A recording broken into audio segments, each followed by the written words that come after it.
Hello, friends. Welcome to the Nope Coach podcast. I'm your host, Suzanne Kohlberg, sounding slightly nasal today. I've just gotten over COVID, so bear with me. But I have an incredible guest, Denise G. Lee, and we're going to be talking about breaking the cycles of self-neglect and why your emotional healing journey may not have been working for you. Because I think a lot of people right now are really becoming more and more aware of, you know, the emotional impact and past, trauma. I hesitate to use that word, but how things in our past are affecting our present. And sometimes it can feel like you're doing a lot of work, or you're doing the tools, or you're doing the things that you heard about on a podcast or you read about in a book, but nothing seems to be really shifting. So I'm super excited to have Denise. And where would you like to start today? Wherever you want to go, darling, wherever you want to go. Well, I would love to start with what your definition of self-neglect is. So I'll go with mine because, sometimes we use these words and people are listening in, and it's kind of like this moment where you're like, I don't really know what they're talking about, but I don't want to say anything, so I'm just going to go along with it. Because I would hesitate that many people who actually do neglect themselves don't even realize that they do it. Because, you're like, I eat, maybe not the best, but I eat. I sleep, once again, maybe not the best, but I sleep. But we're so busy taking care of everybody else in our lives and caretaking and making sure that their needs are being met, that we don't even consider, like, what are our own. Like, you ask most mothers, what are your hobbies? And they'll say something like, I'm a mum, I like to pee alone. So when you say like self-neglect or cycles of self-neglect, can you give us some examples? Like, what do you mean by that?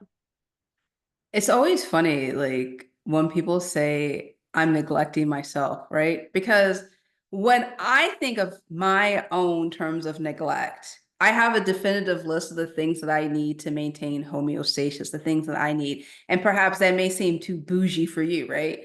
I may talk about I need 9 hours. You're like, girl, I can get good off of 5. I'm good. So, first and foremost, let's just make sure that it is not a universal one size fits all thing.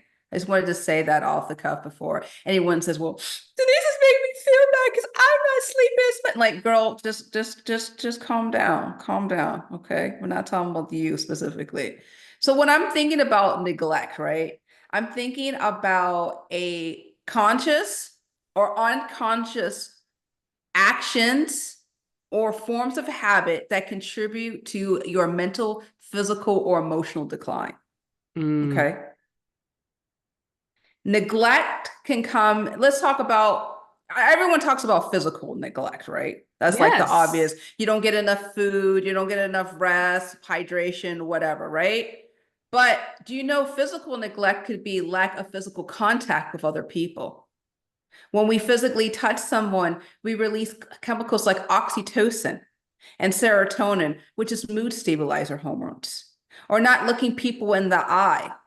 Do you know that we can release pheromones through looking in the eye? It can actually have a calming effect. When we think about emotional neglect, we think about having an angry boss or irate clients, or we think about the most egregious things, right?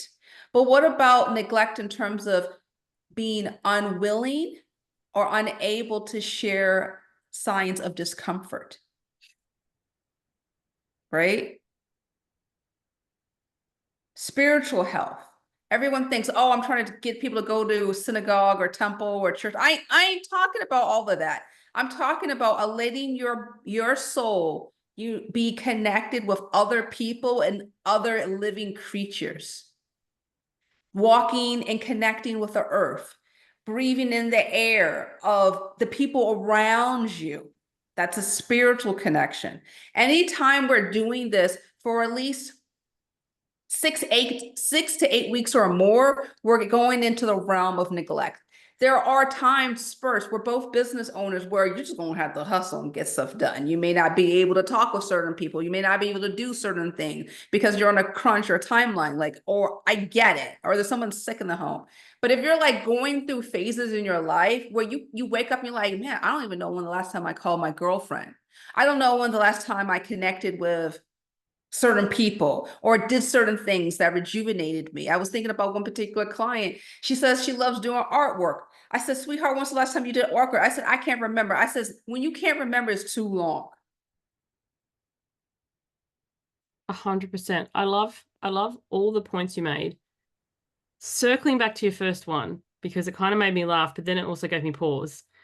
When you mentioned 9 hours of sleep being bougie, and I was like, what kind of world have we come to where we're talking about creating sleep or space for ourselves as bougie? Like when I think bougie, I think like Louis Vuitton handbags or Hermes, which I didn't even know the brand name because I saw the sign and I thought Hermes is in like the god of like the cheeky trickster god. And my daughter's like, oh, mummy, you're embarrassing. It's Hermes. So now whenever I see the sign, I always screenshot it and send her some cheeky message with it. But it seems, and I love how you bring the point too, that we tend to focus on the more physical things, you know, food, sleep, but the emotional things like touch. I just read this book. My I just love reading fae smut. Like I'll be public. I read really bad smut books about fairies. You know, personal development be gone. I'm so tired of reading. Here's the latest tool. Let's just read something. It's total trash. But anyway, in this latest series of books I read, this girl had been cursed since birth that nobody could touch her without her having extreme pain, like any sort of her skin or whatever. She would just like be in agony. And she was like 16 or 17 when this book starts, and she finally meets somebody who can touch her, and she just like breaks down crying because somebody touches her and there's no pain. And she's like she's never been able to hug her parent. She's never been able to do, and all the things that you don't think of. And I love how you brought pheromones, oxytocin, like the feel good hormones that come from physical connection. Because how often, and as you said, there are times for hustle. There are times like I got to get this done, you know, I got to focus on this. But sometimes we get so stuck in that becomes the norm. And the things, as you said, art or, you know, reading crappy fairy romance or things that you're like, oh my gosh, I'm not going to admit that publicly. I don't care. I like to read. I read a lot. And people are like, oh, how do you have time for that? Must be nice. I was like, it is nice. And I carve out time for that because when I do those things for me that don't add any value to the world, they add a lot of value to my world. And then when I'm getting shit done, I can get shit done because I'm not like drained or exhausted or depleted beyond all recognition. I think you are adding value to the world, Suzanne. If you don't read your smut a day, how in the world can you get up here and have a quality podcast interview? When you think about it, you maybe need to send like more checks to your authors, the people you read, and when you think about it, like if I can. I'd love to get some of them on the show. It'd be such a non sequitur from what I normally do. But it's so funny when people hear, because I do mention it here and there, the number of people who email me recommendations, and you are most welcome to info@suzannekohlberg.com. Like that should be my side hustle, having a fairy smart Discord or something, because you guys out there, you have the best recommendations. Like Kindle Unlimited, they should sponsor me, I swear. But you know, it's so many people like, oh, there's no one else I could talk to about this because, you know, it's people like give me so much shade. And I was just like, if dudes can sit around watching football or soccer or whatever sport for an entire season and yell at the television and, you know, that's fine. But, you know, you do something that's not housework or income producing and then you get shade for it. I'm not here for that at all. You know, the only thing I have is like whatever you do, right? It can go sideways super fast. Nothing, if you want to consume fairy smut, football, whatever you want, go have at it. All right. When it comes to a point where you're neglecting your emotional, your physical, your relationships, your money, when you start prioritizing that above all that, that's when it becomes problematic. Yes, and I think this is such a great way to take the conversation into because there's a lady called Jennifer Loudon, and she talks about self-care versus shadow comforts. And I think, you know, sometimes whatever it is, your art, your crappy romance books, your sport, whatever, could be a self-care, as in this is my downtime, this is my recharge time. I do this with intentionality and I really enjoy it versus I do this as a way to switch off. I'm not doing everything else. Like I think so many people I talk to end up in a cycle of work until burnout, can't work anymore, so then do their escape thing to at the cost of everything else, and they end up in this weird kind of pendulum. And then they're like, I can't do whatever my hobby is because it becomes an obsession, and then I don't actually get anything productive done. So like I'd love to hear your thoughts on this kind of weird pendulum that people have between all the things and no things. For me, Suzanne, like what I always talk with my clients about is the intention behind the action, right? Are you doing this because you truly find enjoyment in it, in the sense of it's helping you decompress, helping you like we have a circadian rhythm with our bodies. Like we cannot sit 90 minutes beyond it, like a certain amount of time being able to be focused. There's a reason why when we were in school, class didn't last more than like 60, 90 minutes by design. The education system knew you could not focus. That didn't stop after grade school. That logic still maintained. But we have entrepreneurs, business owners think we can just grind out 12,000 a day, wear astronaut diapers while sitting on the laptop trying to type and do whatever. Like that mindset is contradicting how your body is made. So we get into things where we're trying to bypass our biology to get those feel-good hormones via whatever activity. And anything good can go bad.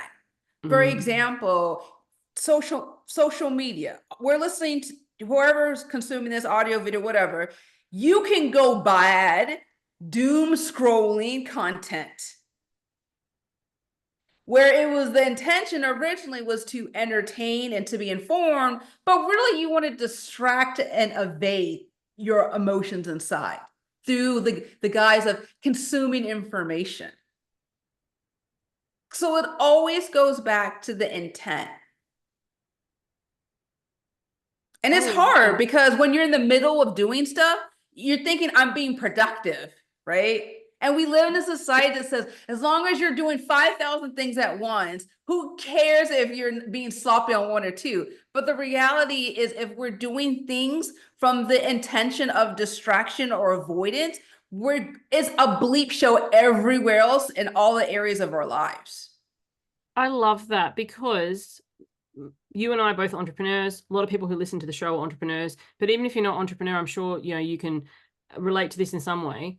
Social media, you can go onto social media telling yourself that you're doing research for your business, and it's kind of like, that's like the kid's equivalent of busy work. Like when I was a teenager and I was studying for my exams, there'd be days where I just got to clean my desk first. I can't study unless my space is prepared. And then and all this stuff. And I tell myself at the end of the day, I got so much done, when really it was like busy work. So for me, we're recording this towards the end of 2024. I actually pretty much quit social media this year. I put a static 9 grid up for my business. So on Instagram, if you go to that, the 9 posts are the same. I do add reels willy-nilly, but the 9 grid is the same. And Facebook, I pretty much just dropped dead in the water because of that very reason. I go onto social media to do work and I would lose hours. And then not only are you doom scrolling, but then you're comparing and despairing because you're looking at other people's stuff and they're like, oh, they've got this. Maybe I should do this. I've never met a shiny object I didn't like. So you can kind of like having all these strategies, and like people like, weren't you afraid quitting Instagram, quitting Facebook? I deleted LinkedIn entirely. Like I didn't just get rid of the platform, I deleted it. And I was like, because all I had was all these spots where I mostly got spam or people trying to sell me shit. Like they weren't inquiring about my business. So now if you go to my platforms, like if you look at my Instagram and my personal Facebook, I do still use that sometimes, but it clearly states, if you're wanting to inquire about my business, go here, and it links to my website. And the number of people who don't follow that instruction, who will go, check your others folder, I sent you a DM. I think unsolicited DMs are the dick pics of the social media world. I don't want it. I don't care about it. I'm not interested. Like if you really want to contact me, send me an email, go through the contact page of my website, follow the channel that I lead you to. Otherwise, you're just spamming me. That's my opinion. I won't be swayed. Like some people do their entire business through the DMs. Great, you do you. But to me, that's just kind of like DMs are for recommendations of Fairy Smart or memes. That's the only time that people can DM me. Yo, I want to lean into something that I wish I had opportunity to share earlier, and that this is a perfect forum to share it. So there's a couple of things I want to share. First of all, the DMs, right? They're absolute garbage. Absolute garbage. Get a $20 a month bot, and that will filter and send them all sorts of wonderful message. And they will literally have adaptive technology to respond to any source of weirdness, and you will be coasting and be happy. So just want to put that out there, specifically done for Facebook. But I wanted to talk about the overarching thing about why business owners, and this is not what we planned on talking about, Susan. These I are the just wanted to best say yes. conversations. I'm here for it. Yo, I look, think about it. Business owners, aspiring business owners, whatever, side hustlers, they're like trying to compete in a space that is against 19-year-old kids, 20-year-old kids who have had 10 years of experience on social media. When you think about that, that is an uphill battle. And you're like, I'm just trying to hone my coaching, my consulting work. Now I got to add this extra hat with some kids that sleep, eat, and breathe social media since the time they got their first diaper on. Like, I can't do this. I can't do this. If you all want to just do that, knock yourselves out. Okay. I'm too grown and old to figure out what works and what doesn't work for me. And what works for me right now is, like you said, streamlining your ways of contacting people so that you're not neglecting your emotional, physical, or spiritual health. Yeah. That means making sure that you have defined channels, making sure you make it clear with yourself first and other people how you want to be contacted. It means not responding to people who send you back crap, crazy comments that are not what you initially asked for in the original message because they didn't want to read your form to begin with. Okay? Preach. Ain't nobody got time for that. Ain't nobody got time for that. And I see this all the time. Entrepreneurs like, I don't want anybody to think bad about me. What if I just speak nicely and they'll understand? No, they're not going to speak nicely because they're treating you like a numbers game. You need to start treating them like the numbers game and respecting your boundaries. Yes. Yes. So one of the things I love about YouTube as a platform is there's a feature called hide user from the channel. And what that does is you as the person, like the channel owner, can't see that comment, nor can anyone else. But that person can keep watching your videos, upping your views, and commenting away to kingdom come. They're not blocked. They just don't know that no one else can see the stuff. And I really wish that Facebook and Instagram would institute something similar, because the number of times that people read a heading, get on some clickbaity diatribe about something unrelated to your content, and then, as you said, it's like, oh, I don't want to be rude or I don't want to be mean. And it's like, they're not engaging you. They've taken a thing. Like I did a video once earlier this year. I had a BCC, a basal cell carcinoma skin cancer, taken off of my face. And because I do podcasts as often as I do, I was like, I don't let that stop me. Like I got a bandage and then I've got like a stitch. So I thought, well, better explain what this is about. So I did a video on it. And this lady went on a total tirade about sunscreen and the dangers of sunscreen. And I'm like, when? I didn't mention sunscreen once. Like, you saw the heading about my skin cancer journey, made an assumption. And anyway, so I responded to her once, like calmly. And the second time I was like, I'm not going to respond to you any further. You haven't watched my stuff. So, you know, if you haven't given me the time of day, why should I bother giving you? And then another time I did a video about trolls, because there are trolls on the internet, 100%, and feeding the trolls. And somebody commented something about, oh, your children are starving or whatever. And I was like, oh, you think you're being smart? So now I just respond with a clown emoji. If someone's being a clown, or I hide it from the channel. It just depends what I'm doing on the day. But I'm not going to engage in a conversation. These people aren't your potential clients or customers. They're just people who ain't got nothing better to do. And by you engaging with them, it's taking time away from your business and the people who actually want to hire you. I think it's really deceiving in the beginning of our journey when we're saying engage. Comments boost the algorithm, making sure that you answer questions. You never know if you nurture the lead. Like, oh, you hear all this stuff in the beginning of your journey. And you're like, those who are listening to audio, like Suzanne just tilted her head back. She's like, girl, you know, like, yes, because I read that crap too. And so I thought, okay, let me play the game. Let me sit there and like clown it back, right? And what I realized in the whole process of that, I was becoming more jaded. I wasn't serving myself. I certainly wasn't serving the people who actually really wanted to engage with me. And when I really sat back and understood what was happening was I was betraying my sense of comfort and care and self-regulation. Yeah. That's what was really happening. And instead of like blaming and like instead of saying, well, I'm blaming all these jokers, these clowns, well, whenever you go to the zoo, there's always going to be clowns and side acts. That's just part of the course of going. Okay. You get your ticket, you go online, and there's going to be an act. Okay. So I get that part, right? But what I wasn't getting was, do I have to be the court jester in all of this? I love that so much. And so it's interesting because I think people crave genuine connection and comments and stuff. Like, how you were talking about, people craving actual physical touch. They want to have these conversations. But then depending on where you have them, if you are making a genuine comment on Facebook or YouTube or some public channel, not only is there potentially your mum or your sister or your friend who could happen across it and then make it mean it's about them. And then there's a whole other can of worms you're not even going to go down. But you also could then be the target of these clowns. I love how you go to the show, there's clowns. It's just part of it. So the thing I love, like for my private podcast, my unhinged personal ramblings now on Patreon, because that's behind a paywall, like it's a paid thing and public can't see it. Like if you go to my Patreon, everything says like locked, upgrade to view or something or other. There's a few public things there, like I get to choose, but I'm actually having the conversations that I craved all along, because then they aren't worried about some weird person going on about sunscreen or how they're the worst person in the world or whatever. And if anything like that were to happen, then I would curate that clear but kindly, as Brené Brown would say, because I think, the downside of social media is people are so quick to judge or jump on a bandwagon or start tearing into each other that we actually don't get to have the conversations that I think people are really, truly wanting to have. That's why I love having my own show. And I don't necessarily agree with all the guests that I bring on. I get to have healthy debates about things. But at the end of the episode, it's like, thanks for this. Loved it. It was great. Gets to, get my teeth into a new topic.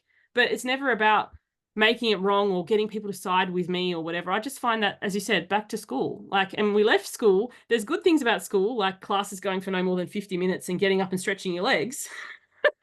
And there's the downside of school, which is the clickiness and the kind of getting people on board and having the Sharks versus the Jets kind of West Side Story situation. Girl, ain't no, listen, there's a lot of grown folk that have kid brains, abysmally low emotional IQ.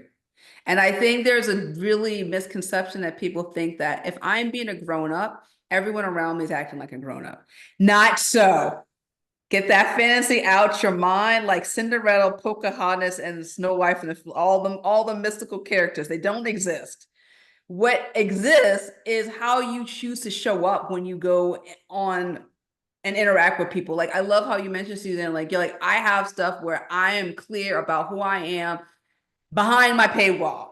If y'all want to interact with me, you won't pay to play so that you get to see me unfiltered. Otherwise, here is some generic social platforms that you can like enjoy at your own leisure. Because here's the thing, jokers don't want to invest in themselves, invest in things that help them grow. And so let them enjoy the low tier stuff. I tell that to my clients all the time. Why are you putting top shelf stuff for dogs? And I literally say that. Why are you putting top shelf stuff? And then you losing your mind and you're wondering why they're not appreciating it.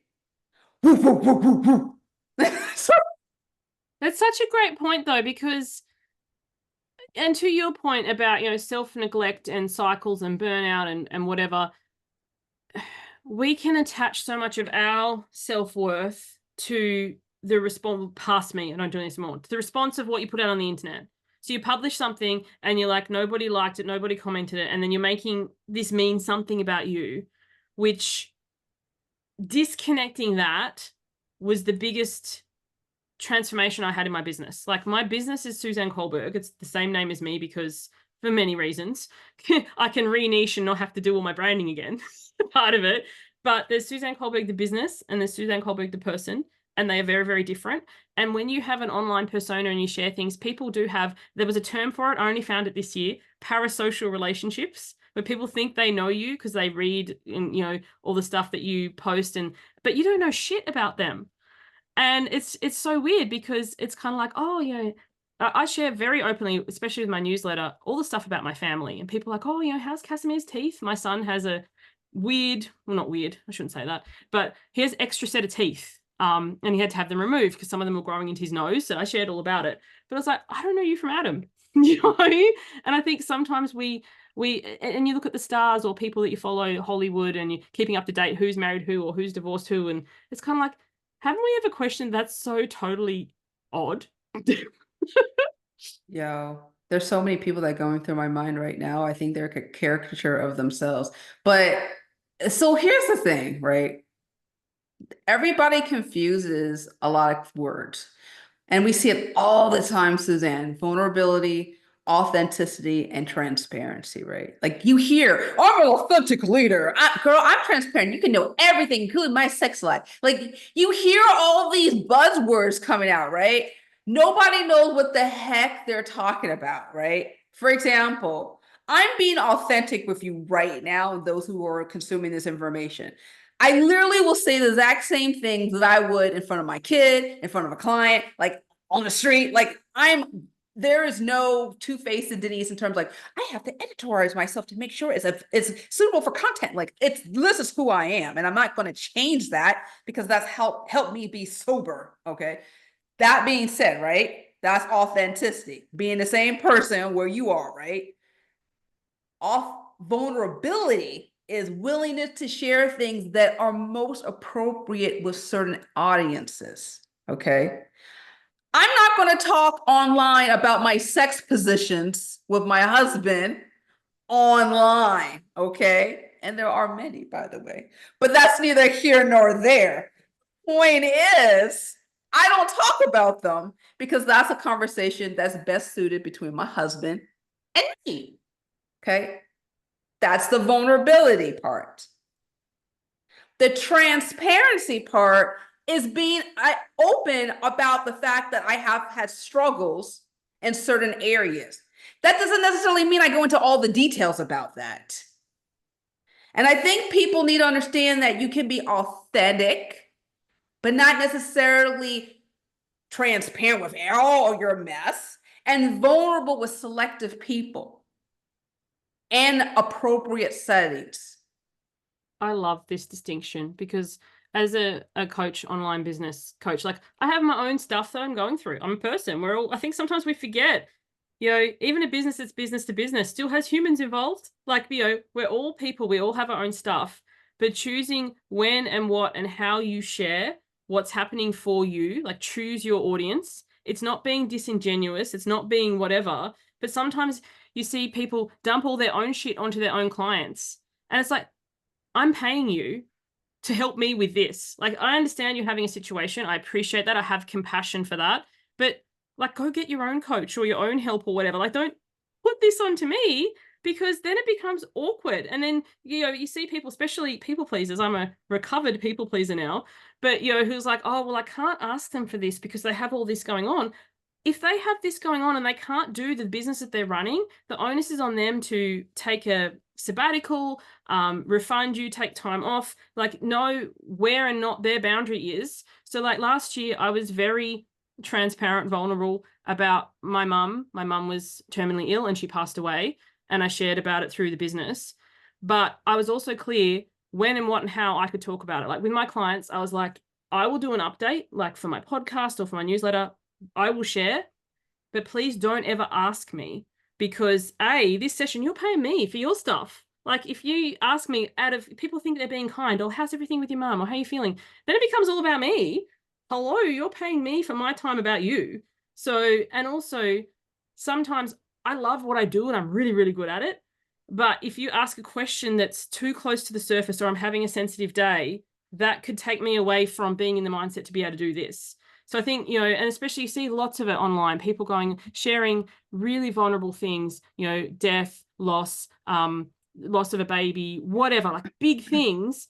And then mixing it with now, like, buy my thing. I've always found that really bizarre. Like, you know why, right? You know why they do that. It's the same logic why people go and share deep personal things while putting on their makeup. I've never understood that either. Why? It's the same concept. If I feel like I'm sharing the most vulnerable part about me, making myself, being presenting myself, you should feel connected with me and trusting me, and therefore you can trust me with your resources. I had never made that connection before. I just thought that they were trying to maximize all their time. I've never understood people putting their makeup on. Like, I don't wear makeup at all. There's a I'll upfront psychology, but about that. I'm connecting like I'm exposing myself. Therefore, you should trust me. Therefore, you should. I'm someone safe to invest in. Like there's a lot of like books about like the psychology of selling, and that's one of them. Like that's why you've seen all. It wasn't a random fluke. If you can get people to feel like you're exposing yourself, they're like, oh, I need to reciprocate in kind somehow. The that also gets me too. Like the number of people who send me a message and go, "I've reviewed your podcast, now review mine," and they send me a link or whatever. I really get really irate about unconsented reciprocation. Like if you sent me a message and said, "Hey Suzanne, I have a podcast, you have a podcast, would you like to review each other?" Then I could consider their proposal. Depending what your podcast is, I'd be down. But sometimes people do something without being asked, especially now that I've quit social media. They're like, "I shared your podcast. Now can you share mine?" I was like, "Hello, I don't share shit." Like, I don't even use this platform anymore. So this reciprocation thing, I actually find that really annoying, actually. Like, when people say, "Oh, I've done this. Now you can do the same." Where was the consent in this? There was none. You ask first before going to do something. No, that's not how it works now. Everything's been hypercharged, and that's why I get emails all the time. Like from my own podcast, for example. Oh, I've given you 5 stars, then go into the pitch. And I fell for that in the beginning, where I would like look for the 5 stars. I'm all excited, and then come to find out they never even left the 5 stars. Well, that's a whole point too. Or sometimes I've had that 5-star thing too. And then I've looked at the review and they've just literally taken my description and posted it as the review. It's like, did you even listen to the damn show? I doubt it. Or they've said that, "I love your show," or whatever. "I can't wait to be a guest." And I've got them on. First thing they say before we even hit record, "Oh, you're Australian." I was like, "You haven't listened to my damn show if you can't tell my freaking accent." Like, if you knew within a moment of meeting me. But, like there's oh, don't even get me started on the reciprocation, the copy paste, the love bombing that they just obviously send to everyone. Like it's really obvious when they go, "Dear Sir, Madam." Like, some people don't even go to the point of like putting your name in, but you really realize after a time that most people are just sending that. Maybe it's not even them. Maybe it's their VA or their bot. It's a bot. It's a bot. There's a VA, some from the Philippines. I'm just being honest with you. And Suzanne, I think we're circling around back to emotional intelligence again and again. You cannot be able to like have care for yourself and have low emotional intelligence.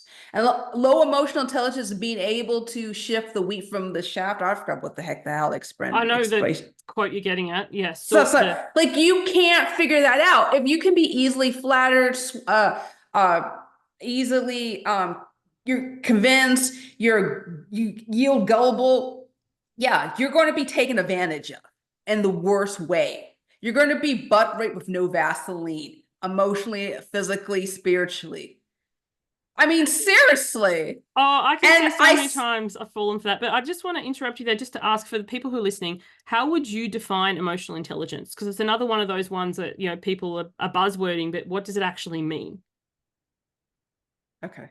So everybody's filling out the information now. I hope I hear the clicks of the keyboards everywhere around the world. But just read the book, Emotional Intelligence by Daniel Goleman. You'll be all right. Look, the point of good. I'm gonna be honest here. Everyone recommended that book to me, and I couldn't get past like the second chapter. I was so bored. So I don't know what it was. Maybe I need to listen to it on Audible. Sometimes that helps. But everyone raved about that book, and I could not get into it. You can read one of my articles about emotional intelligence on my website, DeniseG.com. Yes, that's where I'm going after this. Girl, I know you're audio podcaster. I'm a written part. Like that's where I shine in my all my juicy goodness, because I read all this stuff. I'm like, okay, how can I make this palatable? Yes, well, his book wasn't palatable. I was just like, I've got it on the shelf. It's sat there unread. I've tried it a number of times. I was like, everyone raves about this. Why can't I get into it? Because it's the medium is just dry. It's just drier than stale bread. But the point I'm trying to make is that when we're not clear about, okay, this is what I need in terms of like relating with people, relating with myself, I'm going to fall for gutter level content. Oh, I'm going to fall for schemes and gimmicks and all sorts of madness. I'm not going to be able to take care of myself because I'm spinning myself running ragged, dealing with foolishness. I love that. Foolishness. It was funny. I remember like a year or some ago, see then I made this flow chart because people were like, how do I do a girl? I had to make a flow chart. Does this person add value? Does this person someone you want to maintain a relationship with? Is this something that constitutes with your overall brand? This was in the context of like business, networking, whatever. But like people were just like, I don't know how to do this, Denise. And what I was really just trying to scream was like, it's about your emotional intelligence. Because when you're clear, when you got a high emotional EQ, all that stuff, all that craziness is a non-issue.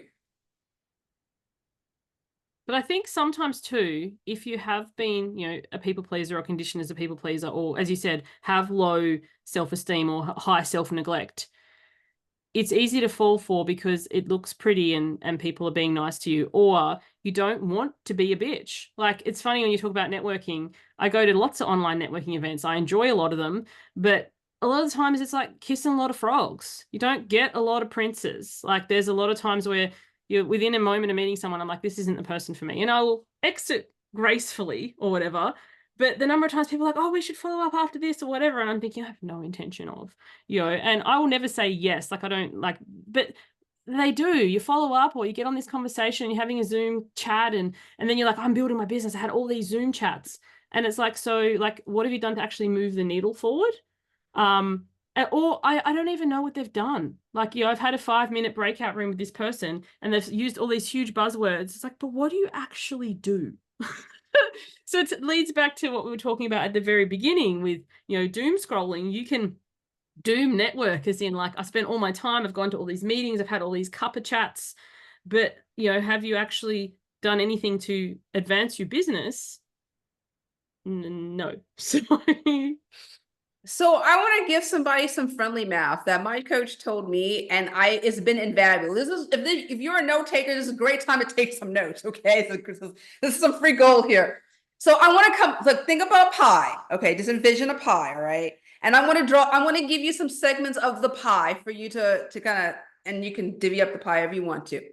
All right, 15% of the people you will meet online are scammers. Only All right, 15. I'm not. I was going to say, that's pretty good.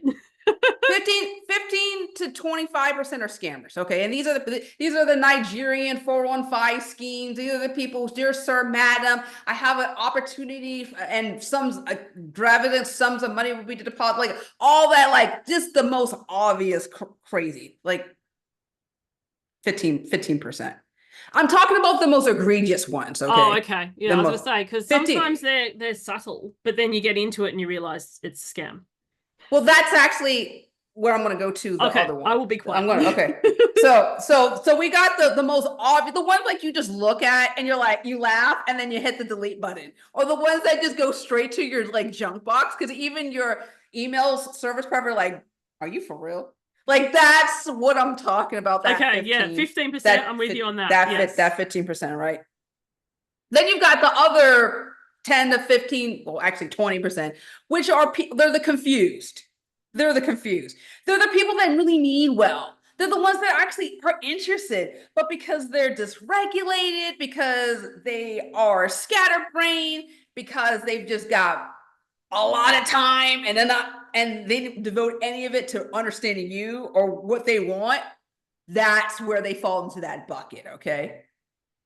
Then you've got the other percentage, right? So we're at 20, 25, 30, 34. Okay, so now the other half, right? Let's just say 30%, 20, 30. So forgive me, guys, if you guys are all sticklers on math, all right? I'm just trying to go up the tiers, okay? I'm saving the best for last. So then we've got the people who want to collaborate with you, right?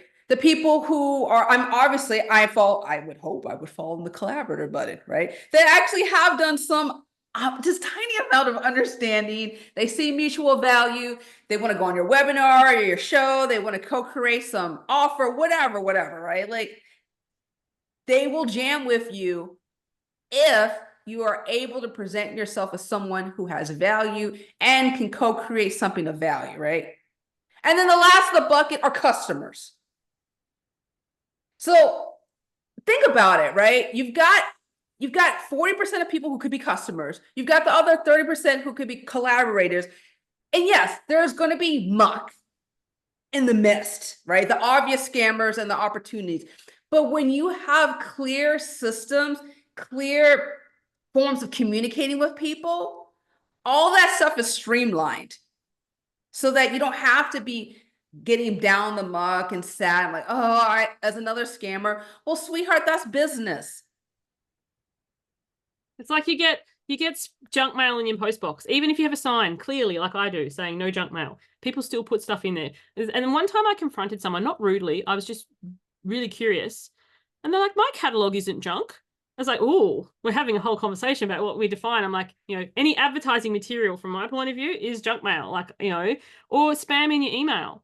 You get spam in your email, you don't have a conniption every time you just like, delete. But I love your point of putting them in the buckets. And also too, for networking, which I think a lot of people miss, is people get off the call like, I didn't sell anything. It's like, you don't go networking to sell. Like one quote I heard once, and I can't remember who to attribute it to, but it was sell through, not to. And I was like, yeah, you go to make connections or collaboration. Sometimes people then do buy. I've had people be on my podcast and then work with me. It was like, oh, that's amazing. Thank you. But my podcast isn't this nefarious funnel into my business, though some people do that. I have been on podcasts before that then pitch me the second we hit stop, or then send me a bunch of emails. I'm like, yeah, that's a no from me. That's a like, nice knowing you, goodbye. And that, that comes from like your emotional maturity. It all kind of circles back to that. When you have value for yourself, value for the things that you offer and provide, value for the people that you want to work with, you don't do sleazy stuff. Because karma's for real. Karma's for real. And so if you are hungry and thirsty for that coin, that cheddar, sweetheart, please go back to work. Well, you just do their side hustle indefinitely. Get your money reserved, right? Because there are going to be seasons of your life where money is going to be shaky, okay? And it's not anything that if you send enough emails or send enough messages, like you can be able to overcome that. If that's a level of emotional maturity that comes from being in the game. I mean, I've been an entrepreneur for almost 10 years right now. And I'm now finally coming to the point where like, I don't give a darn whether or not you buy my stuff or not. I'm cool because the people who will find me will find me. I don't have to put on a stunt, a magic trick, or say some wonderful thing. Like, what is this? What is this? If I don't want to put on a show right in the beginning of this thing, why the hell am I going to put on a show when you're my client? It doesn't make sense. And I see this so many times with entrepreneurs. They think they got to razzle and dazzle and go and compete with these 19-year-olds who've been in marketing things since they were 10 years old. Look, don't do that. Don't do that. Denise, this is like what are we talking about? A breath of fresh air. Like we could literally talk about this for hours, though we do need our break because, as you were saying, but I just, as we come to wrap up now, I really want to bring attention to that. You don't need to put, like, I love how you've like, you can go to an event and there are always going to be clowns and there are always going to be magicians, but you get to be you and trusting that the people who are meant to work with you, like, I don't need to go all divine woo shit, but like magnetically, you put enough stuff out there, you're clear with what you're doing, and you trust that, but there will be bumps along the road and times where it's like feast and times, because I think sometimes you have a boom time and people are like trying to track it back. Like, I need to post more of this stuff, or I need to, it's over time. Like there are times where I have this kind of like boom town and I do kind of go, but it's just, whereas if you want the more steady, stable kind of like, I can't deal with this up and down, as you said, go get a job, 9 to 5, work your hours, get paid, be done with it. but, you know, not attaching your self-worth or your ability to be happy with yourself with how many likes, comments, buys, sales you get that work on, you know, I'm fucking amazing no matter what. And this is the lifestyle that I want to lead. And I'm going to protect that. And then I loved your pie chart thing, because you can literally go, as an email comes in or has a connection, which bucket did this fall in? And if I'm ever unsure, like if I get an email and I'm like, as you said, dear sir, madam, or whatever, immediately delete. But sometimes I'm kind of like, I'm on the fence. You know what I'll do? I won't respond to that email. I'll wait for them to write back, because people who genuinely want to connect with me will send another email. So, you know, the thing is in the follow-up, people who write back and go, I realize that you're busy, you know, but I really wanted to connect with you about this. Then you'll get a response from me. But otherwise, they're just spamming however many to meet their quota for whoever it is that they're working for. I think, you know, genuine connection will always go that extra mile or that extra step. And that isn't like, you know, bougie, as we were talking about at the beginning. That's just a boundary that you have. If I'm wanting to say, I want Denise on my show, I send her a message, she doesn't write back, instead of getting into a total conniption about how Denise doesn't like me or whatever, Denise is busy. She might not even seen the email. So I literally sent an email a week later, hey, Denise, hello, life's busy. Just, you know, pushing this forward in case you haven't seen it. Love to have you on the show. If she doesn't write back then, I go about my merry way. Like, there's 8 billion people in the world. I literally just say to myself, next. I mean, my brand, I literally dubbed myself a healing and leadership coach. I'm very clear and transparent about honest, straightforward communication. No games, no filter, right? Like we're just going straight for it. If you can't figure that out from jump, don't bother sending me a message. Don't bother sending me a message. A lot of people damage their brand because they're not clear about who they are and what they represent. And then they fall prey to all sorts of crazy messages. And I love what you mentioned, like maybe wait a week if it's a suspect, right? When like if you send me a message, right? I don't care about your like sending me a 5-star review. I don't care about you just mentioning one name. I literally want you to say, Denise, I like your specific approach about blah, blah, blah. I'm literally reading through to see if you actually spent some time to get to know me before you waste my energy reading a message. Yes, that. Imagine we've got to protect our energy first. And if I'm not clear on what it is that you're saying, and as you said, like, I don't need to be love bombed. Here's a 5-star review. Here's this, here's that. So the most amazing messages I've gotten from people who's like, I love your wacky t-shirts. I have the same, and sent me a selfie and we're wearing the same shirt. I was like, oh my gosh. Or like, here's a book recommendation for you. Have you read this series? And it's in the genre of what I read. Then I know you've listened to my stuff. But just some copy paste shit you send to everyone, yeah, that doesn't fly. But we're almost at time, and I do respect your time, Denise. So take it away. Let everybody know what it is you do, where they can find you, your podcast, all the things.